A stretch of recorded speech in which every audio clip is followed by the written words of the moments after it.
Welcome to Sykes Peak. Let's reach new heights together. Welcome back to Sykes Peak. I'm Dr. Keith Roach. I'm Sean Van. And today we are continuing our podcast on executive functioning and what that entails. What are we talking about as part of the executive functioning today, Sean?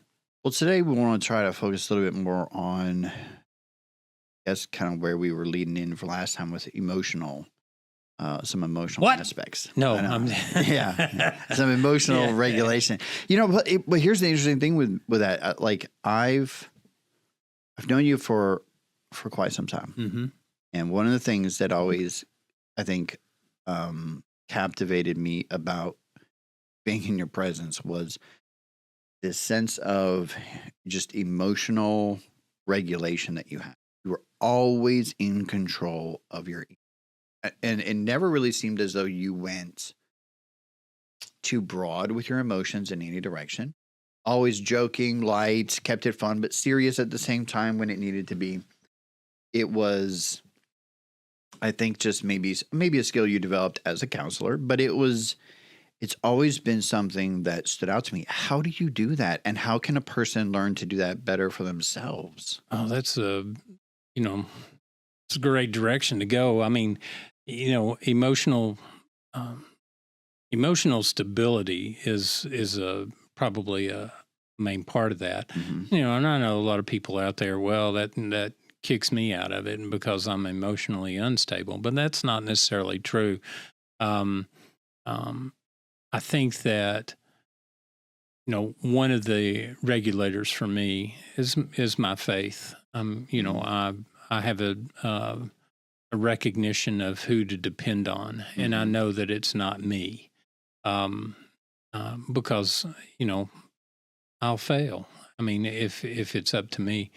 Now, the emotional response aspect of it, that's something that I learned over time, and just and I worked at a home for emotionally disturbed children when I was in school, and you had to be in control of your emotions. And these kids would, they were aged 2 through 12, and man, they would try every emotion that you have. Right. They would go through stuff. They would just keep picking at you, punch you. Right. Jump on your back. Some of it was in fun, but some of it was just testing all the limits that they could. And, I remember one day I was working with this one particular kid. He was just angry. He was just, beside himself. He could not control how he was feeling and just out of it. And I was standing beside the director of the facility I was at, and we were talking, and she said, how are you going to handle this? And I told her, I said, you need to turn away because you want to have plausible deniability. Because, and what I did was I used what we called in high school sound defense. Not that our defense was sound, and solid. Yeah. It was more like, Volume screaming control. at him. Yeah. And he was about 10 feet away from me, and he had a rock, and he was ready to fling that rock at me. Right. And so I just charged him screaming. And it threw him off guard. He didn't know what to do. Right. And I wrapped him up real quick and, held on to him until he calmed down. Right. But there were certain things that they didn't want you to do or that the Department of Human Services didn't, said you can't, lift, bend, spend, mutilate, that kind of thing. And in this case, helped him get a control of his emotions a little bit better. But I was in total control of my own You were, personal, right. yes. Mhm. And that was, they had to see, Mm. the kids had to see that I had that kind of control. Now it's really frustrating to my wife that I don't blow up and scream and yell and holler and Right. that kind of stuff.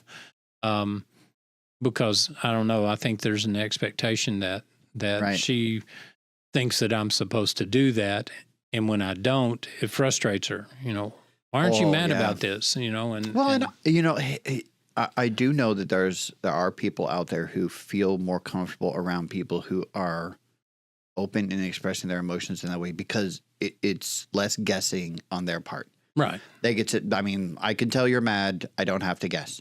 But when you have such control over your emotions that you seem, I guess, more flat, then it's harder. And then they have to kind of guess and be like, I don't know what you're how's thinking. he Is he feeling? mad? What? Yeah. Is he hungry? Like, Yeah. like Well, what's the difference? there are times that, that you just tell yourself, I'm not going to let this upset me. That Right. this situation doesn't have control over how I feel. There's a old saying: "If Mama ain't happy, Oh, ain't nobody happy." right. Well, in my family, we had a lot of discussion about that, and we would make the statement: "If Mama ain't happy, Mama ain't happy." Right. And Mhm. so don't let someone else's emotional upset create an emotional upset for you Mhm. or create anxiety for you. Right. You're in the profession of counseling. One of the things that you want to see, especially in married couples, is how they respond to conflict. Mhm. And so there were a lot of times that what I would do in the counseling session is provoke a conflict, Yep. and I would Sometimes you poke. have to. Oh, Yeah. and for me, I can't say that it was fun, because I No. don't, I'm like anybody else. I No, don't no, like, no. I don't like to see conflict. Well, it's interesting. Sometimes to see reactions. But what I would do is I would, whoa, whoa, whoa, whoa, good shooting text, kind yeah, of thing. yeah. And calm them down and say, okay, I provoked that. Right. Now, what I did is I provoked it to see how you dealt with conflict. And so even in that's part of the education process. Right. It's part of the training that I went through as a counselor. It's, Sure. it's so I had a lot of that going into it. You mentioned in one of our podcasts about practicing. Yes. The more you practice at doing something, the better you get at it. Yeah. And so in my case, it was dealing with a lot of sessions, a lot of dealing with a lot of clients, dealing with just student, the student in classroom training, and going back and forth. Right. Because you have that counseling class where where you pick, you're either the client or the counselor, and then you pick what the problem is, or Right. the client picks what the problem Sure. is, and then they've got to act out the problem, and you've got to figure out what the Right. problem is as the counselor, and then do your quick planning and prioritization about what you need to find out to help this person Right. through this issue. Right. Well, and it helps if you, again, if you're trained well enough to have the forethought to come up with that plan from before the session even starts. You know what I mean? Like they walk in, you go, I'm going to provoke them. I'm going to do this. I'm going to do that. And yeah. Because in this session, we Right. need to find out, or you need to find out, the client Right. needs to find out how they deal with conflict. Right. And so, So like in executive functioning, when we're talking about emotional regulation, I know that in many of the clients that I've seen with like ADHD, okay, the description that parents would often give me is it just seems like they have such a short fuse, mhm. right? And it doesn't take much to set them off, or you criticize this one part about them, and they lose control. And you were talking earlier about child that couldn't control their emotional state. Mm-hmm. Okay, how could a parent help their child with ADHD, or an older person who's maybe realizing I have a temper, okay, Well, or some other emotional yeah, dysregulation? I know that in the therapeutic situation and dealing with therapy, I would not provoke but invoke a situation with a kid. Okay, and do scenarios. Okay, this kid said this to you. How do you respond to that? What do you do? And they a lot of times kids will, and they'll hem and haw around about it. And then I'll look at them and I'll say the issue, I'll say, well, you look kind of fat today, and then that provokes that feeling. And whatever feeling that I'm looking for, if I'm trying to make them mad, or I'm trying to make them anxious, or I'm trying to, and yes, that's what counselors do. They manipulate the situation to in the laboratory, in the office, kind of thing, and then the idea is to bring that person around. Here are some ways that you deal with that kind of thing. And it's not just count to 10, that is a good thing, but it is having a sense of self-esteem. So we did that podcast too. Yep. Having a sense of self-esteem. I am okay. I am an okay person. If somebody takes a shot at me, I am still an okay person. If somebody makes a remark about me, I'm still an okay person. And so when you recognize that you are still okay, whatever somebody else says to you is immaterial to how you should feel. So as a parent, if your child is acting out, don't internalize that as I'm a bad parent, or I've done something.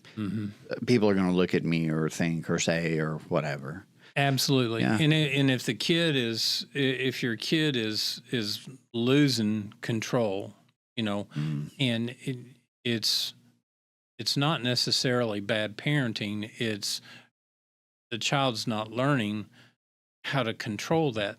They're struggling. They're struggling. Or they're hurting. They don't know how to control it. They, they don't know how to express it. And so their expression is blowing up all over everything. And most kids are, will be obedient in the process. And, and if you tell them to go to their blow up place, a safe place for them to be able to lose control. If you tell them, they'll go off to that spot because they know that's one of the ways they can handle this. And then their child or the individual has to figure out how to bring that emotional stability back into place. Because when you bring it back into place, then you can function better, in decision making, problem solving, critical thinking, And I heard a hot tip one time that children will cause you to feel how they're feeling. So if you feel, out of control of that situation, like I can't control my kid, that's how they're feeling inside with their world and their situation and what's going on. And I mean, and it's not pandering to the child when you turn around, look at them and go, you know what? I know exactly how you're feeling because I feel like I have no control over this situation right now. And, so I know exactly what you're feeling. Acknowledge that emotion. Right. And they, a child looks at you and they're thinking it through. I think the reason that really helped me was because it helps me understand that a child was trying to communicate because they didn't have the words. They Mhm. were communicating through their behavior and their reactions. And so if I stopped and just thought, okay, how do I feel? Okay, that's their situation. It was like I started to learn that communication style. And then I realized I could respond differently than this is an assault towards me. Right. Right. This is an insult. This is a, something I have to control or Right. deal with or Mhm.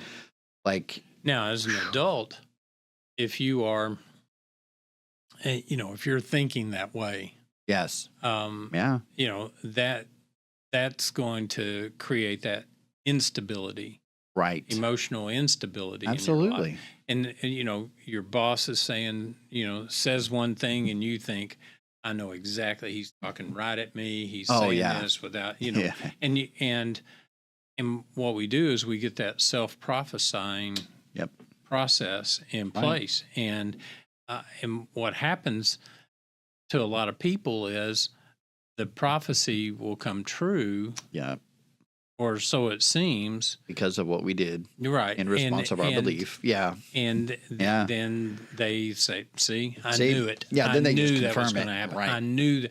And Yeah. it is me. It is all about me, And then sometimes it is about you, Sometimes it is. And maybe you were out of line, and maybe your Yeah. kid is. Listen, I told this to some parents not long ago, is that if you have instilled the right morals and values in your child, inevitably you want them to call you out because it means that you have taught them several things. One, what right from wrong is. Mhm. Two, to be courageous. And three, to stand up for what's right. I Mhm. mean, it takes a lot of courage for a child to stand up to their parent and say, what you just did was wrong. What Mhm. you just said was disrespectful, right? That's not an insult to you. That's you should be correction. proud Yeah, of that. you're right. That should be a great thing. They got it. Yeah. They understood it, and now if they do it disrespectfully, Well, that's different. that Yeah. that's And that might be their as a maturity parent- level. As a parent, you may have the realization they're right, But Oh. yeah, but that's not how to say it. Yeah. Right. Yeah. You are correct, but the way that you said it was incorrect. Right. Exactly. So think that through again and say it differently. Right. And that's what constructive Right. conversation is about. And I think it was really great what you said earlier about when a kid was out of control and how you responded by changing your volume and reacting in a specific manner to change their state of mind, their emotional state. I've done that before, personal life, professional, in just different capacities. But I've seen this too with children who are crying, like infants. I've seen this on social media where parents will take a slice of cheese and throw it on their face. And it just disrupts that Right. emotional pattern. Right. And Well, I mean, that pattern is to Yeah. escalate, yeah, because that's what we learn, Yeah. as a infant, yep. I cry and I get I get what I need. what I need. Yeah.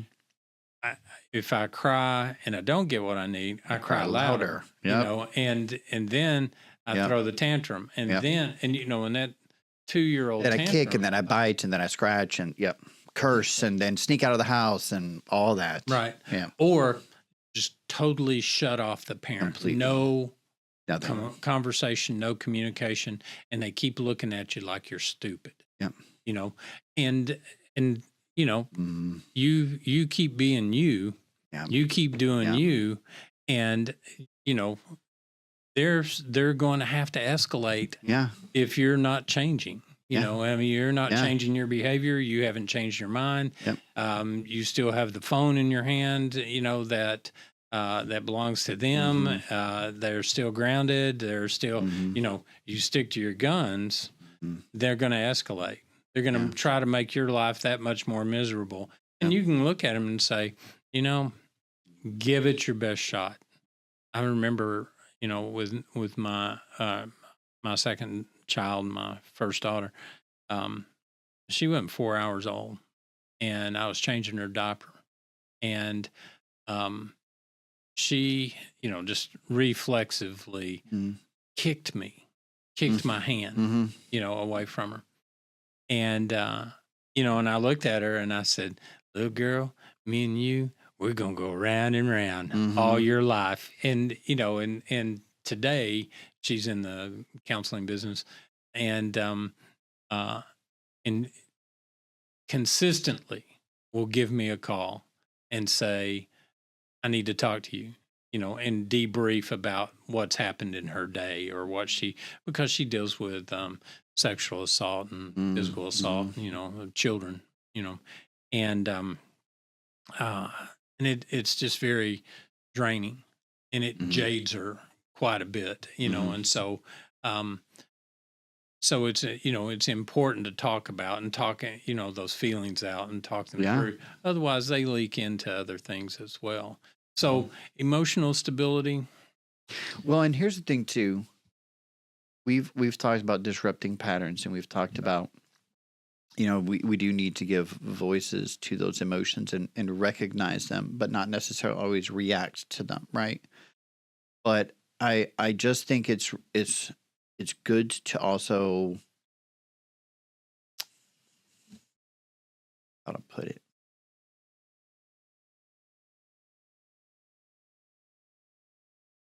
we don't always have to depend on other people to put the cheese on our face. Mm-hmm. We can remove ourselves from an environment. We can change our own patterns. Like how you raise your voice to the boy. We could do that for ourselves.